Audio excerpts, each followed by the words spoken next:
안녕하세요. 말씀 베이커리 753번째 시간 기도하심으로 시작하겠습니다. 거룩하신 주님 감사합니다. 주님의 말씀을 묵상합니다. 성령님께서 말씀에 조명이 되어 주시옵소서. 우리 주 예수 그리스도님의 이름으로 기도합니다. 아멘. 오늘 보실 말씀은 예레미야 애가 4장 1절에서 10절까지 말씀입니다. 아 슬프다. 어찌하여 금이 빛을 잃고 어찌하여 순금이 변하고 성전 돌들이 거리 어기마다 흩어졌는가. 순금만큼이나 고귀한 시온의 아들들이 어찌하여 토기장이들이 빚은 질그릇 정도로나 여김을 받는가. 자, 금은 변하지 않습니다. 그런데 금이 변했다고 합니다. 자, 성전 돌들이 흩어졌다고 합니다. 부서졌다는 것이죠. 성전 곧 하나님이 계신 곳이었거든요. 지금 예레미야 4장에서는 다시 이제 또 새로운 슬픈 노래가 이어지고 있습니다.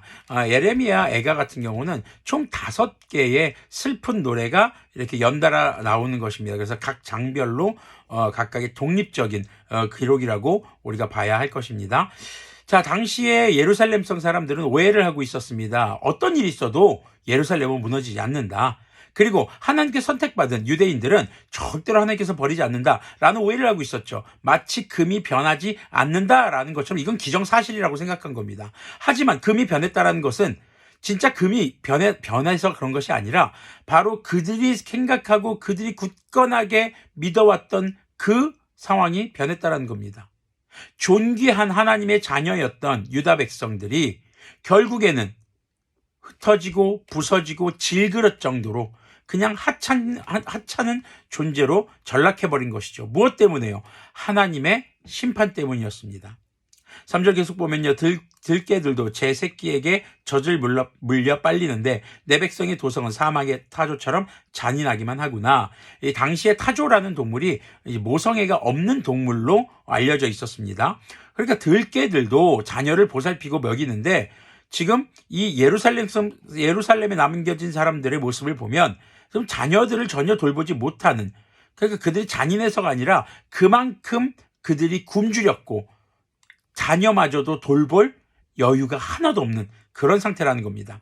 젖먹이들이 목말라서 혀가 2,000장에 붙고 어린 것들이 먹을 것을 달라고 하여도 한술 떠주는 이가 없구나. 정말 인간성이 완전히 상실돼 버리는, 이제 이런 모습이 점점 더 심각해집니다.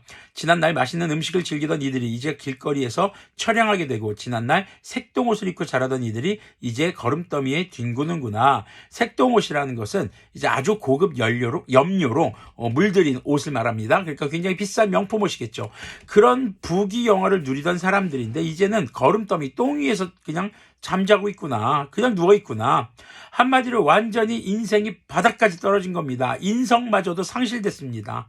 자신의 자녀마저도 돌보지 않는 그럴 어떤 여유조차, 최소한의 인간성조차 상실돼 버린 겁니다. 무엇 때문에요? 하나님의 심판 때문인 것이죠.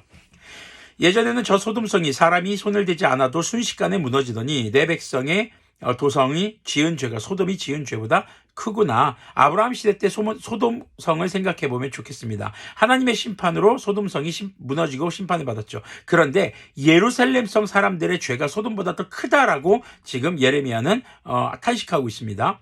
예전에는 귀하신 몸들이 눈보다 깨끗하여 우유보다 희고 그 몸이 산호보다 붉고 그 모습이 청옥과 같더니 굉장히 깨끗하고 이제 굉장히 혈색이 돌고 건강하고 아주 부유한 그런 모습을 묘사한 것이었습니다. 과거에는 그랬다는 것입니다. 8절 보니까요. 이제 그들의 얼굴이 숯보다 더 검고 살갗과 뼈가 맞붙어서 막대기처럼만 말랐으니 거리에서 그들을 알아보는 이가 없구나. 굶어 죽은 사람보다 차라리 칼에 죽은 사람이 더 낫겠다. 다쳐서 죽은 사람이 먹거리가 없어서 서서히 굶어 죽어가는 사람보다 더 낫겠다. 이전의 전쟁, 바로 느부갓네살의 침공에 의해서 죽은 사람들, 칼에 맞아 죽은 사람이 오히려 더 낫겠다. 지금 포로로 잡혀가 모든 것을 다 빼앗기고 이 예루살렘에 남아서 먹을 것이 없어서 서서히 굶어 죽어가는 사람들의 모습은 정말 말 그대로 처절했습니다. 그 처절함이 절정에 이르는 것이 10절입니다. 내 백성의 도성이 망할 때에 지혜로운 어머니들이 제 손으로 자식들을 삶아서 먹었다. 자, 어떻게 자녀를 삶아 먹는 어머니가 자애로운 어머니라고 얘기하는 걸까요? 이 표현은요, 사실 그들은 자녀들을 참 사랑하고 돌볼 줄 알았던 자애로운 어머니들이었지만 지금 예루살렘 함락 이후에, 하나님의 심판 이후에 이들은 자녀마저도 삶아서 먹을 정도로 인간성이 상실하고 정말 비참함의 가장 밑바닥을 찍고 있는 그런 모습을 보여주고 있는 것입니다. 자, 이런 일들이 왜 일어났습니까? 바로 하나님의 심판이었기 때문이었습니다. 하나님의 심판은 결국 이들의 오해, 자신들이 무슨 짓을 하든지 자신들은 하나님께서 버리지 않을 것이다. 우리가 아무리 이래도, 아마 예언자들이 이렇게 이러쿵저러쿵 얘기해도 예루살렘만큼 절대 무너지지 않는다. 왜? 여기는 하나님이 계신 곳이니까. 그런데 그들은 한참 착각을 하고 있었던 것이죠. 결국 그들의 오해와 그들의 착각은 이 도시가 이만큼 끔찍한 하나님의 심판 앞에 인간성마저도 상실되는 그런 모습으로 나타날 수밖에 없었습니다. 결국 하나님의 말씀은 이루어졌습니다. 하나님의 말씀은 반드시 이루어집니다. 그러나 이렇게 금이 변하지 않는 것처럼 우리는 변하지 않아, 우리는 절대 버림받지 않아, 이 도시만큼은 무너지지 않아 라고 오해했던 그들의 잘못된 믿음이 결국에는 하나님의 심판 앞에 완전히 초라해지고 보잘것없어지고 정말 인간성의 상실이 되는 그런 모습으로 나타나게 된 것이죠. 결국 우리의 죄가 회개에 이르지 못하고 그릇된 믿음, 내가 교회 다니니까, 내가 그래도 신앙생활하니까 나 그래도 하나님한테 이렇게 좀 했어, 내가 주님께 11조도 하고 예물도 드리는데 설마 주님께서 나를 채시겠어? 여러분들이 헌신하고 주님께 예배하고 교회에 다니는 것, 그것이 중요한 것이 아닙니다. 물론 그게 우리 신앙생활의 기초입니다. 그런데 그것이 껍데기뿐이라면, 우리의 삶이 전혀 변하지 않고 있다면, 여전히 나의 삶이 죄 가운데 머물고 있다면, 우리는 예루살렘 성 사람들과 똑같은 오해 속에서 결국에는 주님 다시 오실 때에 처절한 주님의 언약이 성취되는 그것을 맛보게 될 것이죠. 주님의 언약의 성취는 믿음을 지킨 자들에게는 아주 기쁨의 구원의 완성이 될 것이고, 끝까지 회개치 않고 자신의 고집대로 죄 가운데 머물렀던 사람은 처절한 성취로 인해 심판을 받게 될 것입니다. 예레미야 애가에 나오는 것보다 더 끔찍한 심판이 우리를 기다릴 수도 있다는 것입니다.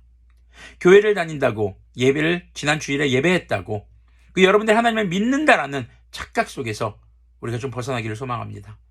내가 과연 하나님을 믿는 것인가? 우리의 삶이 변하지 않고서는 안 됩니다. 우리가 주님 앞에 온전히 회개하지 않으면 안 됩니다. 우리가 주님께 하는 예배를 사모하고 우리의 삶을 주님의 말씀으로 철저히 돌아보고 정말 조명해보고 우리가 주님의 말씀을 따라 살기 위해 우리의 생명을 걸지 않는 한 우리가 교회를 간다고 예배한다고 그것이 꼭 구원을 받았다라는 증거가 될 수는 없다라는 것이죠. 이런 끔찍한 예레미야 애가서의 내용들을 보면서 우리가 좀 경각심을 가지고 우리의 신앙을 다시 한번 점검해 보았으면 좋겠습니다. 기도하겠습니다. 거룩하신 주님 감사합니다. 주님, 우리가 정말 신앙생활을 한다라는 착각 속에 빠져 있지는 않은지 돌아보게 하여 주시옵소서.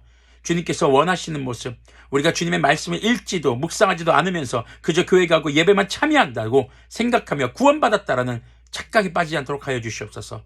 오직 주님의 말씀을 따라 주님께서 거룩하시듯 우리도 거룩한 삶을 살아가며 정말 주님의 말씀이 우리의 삶에 이루어지는 것이 가장 중요한 삶의 목표가 되며 주님께서 우리에게 주신 그 명령 땅끝까지로 증인되는 그 삶이 우리의 가장 우선순위의 삶이 될 수 있도록 인도해 주시옵소서. 무엇보다 예배를 포기하지 않게 하여 주시옵소서. 주야로 주님의 말씀을 묵상하는 것을 포기하지 않게 하여 주시옵소서. 그렇게 주님의 처절한 성취에서 우리가 구원받을 수 있도록 긍휼을 베풀어 주시옵소서. 우리 주 예수 그리스도님의 이름으로 기도합니다. 아멘.